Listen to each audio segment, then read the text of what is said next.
Oke, baik. Pak Sukoco mau menambahkan mungkin ini. Jadi selama ini kan kalau orang berpikiran tentang cukai itu yang tahunya cukai itu ya rokok aja ya Mbak Reni ya.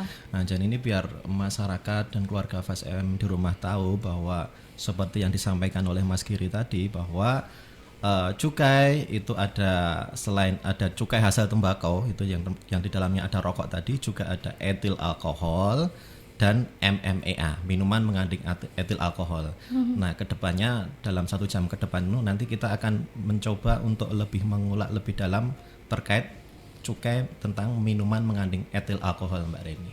Oke, baik. Jadi ini yang harus dimengerti masyarakat begitu ya. Oke. Dan sebenarnya pihak-pihak mana saja sih yang memiliki kewajiban untuk mempunyai nomor pokok pengusaha barang kena cukai ini? Panjang ya kalau disingkat juga. NPPBKC. Nah, itu ya.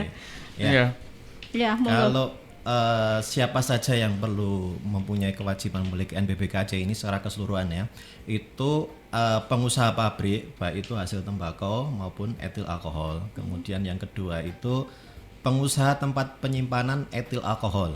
Jadi yang untuk pengusaha tempat penyimpanan itu yang untuk jenis cukai etil alkohol. Yang ketiga yaitu terkait importir. Importir di sini bisa BKC yang berupa hasil tembakau dan juga importir MMEA. Itu juga diwajibkan untuk memiliki NPPBKC. Yang keempat itu penyalur. Penyalur di sini penyalur etil alkohol dan penyalur minuman mengandung etil alkohol.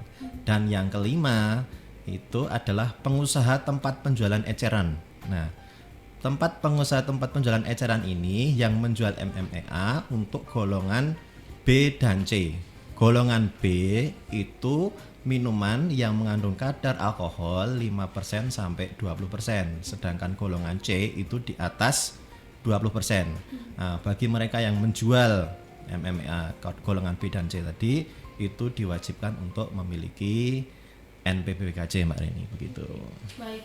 Jadi mulai dari pabrik begitu ya. Ya. Terus juga sampai yang mengecerkan ini sampai juga mengecerkan MMEA ya, khusus tempat pengecaran itu MMEA-nya. Oke, baik.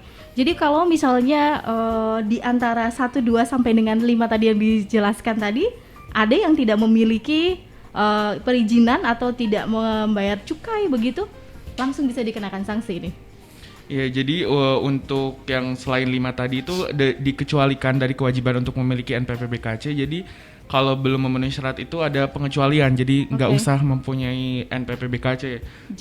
Jika yang pembuatan tembakau iris dari tembakau dalam negeri yang tidak dikemas untuk penjualan eceran atau dikemas dengan bahan pengemas tradisional. Nah, syaratnya itu dalam pembuatannya itu tidak dicampur dengan atau ditambah dengan tembakau luar negeri atau bahan lain yang lazim digunakan.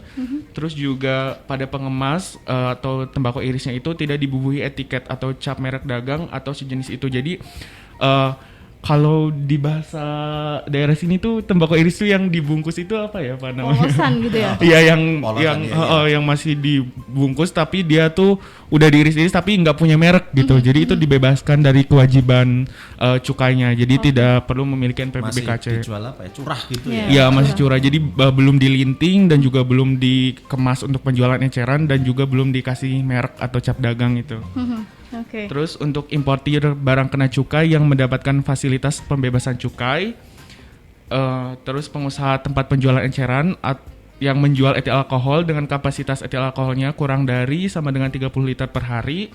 Terus pengusaha tempat penjual eceran atau tempat penjual eceran yang menjual minuman mengandung etil alkohol atau minuman beralkohol tadi dengan kadar kurang dari sama dengan 5%. Jadi yang minuman keras yang kadarnya kurang dari 5% itu, yang alkoholnya kurang dari 5% itu tidak perlu memiliki NPBKC juga. Terus untuk pembuatan minuman yang mengandung etil alkohol dari penyulingan atau peragian dengan syaratnya itu yang pertama dibuat oleh rakyat Indonesia, terus dibuat secara sederhana, terus produksinya kurang dari 25 liter per hari, terus tidak dikemas untuk penjualan eceran. Jadi kita tuh bea cukai itu tetap memperhatikan sisi tradisional dan masyarakatnya gitu. Jadi kita tetap supaya menjaga keseimbangan antara yang usaha produksi tinggi dengan yang rendah itu yang di masyarakat. Jadi kita tetap menyeimbangkan itu Mbak Reni.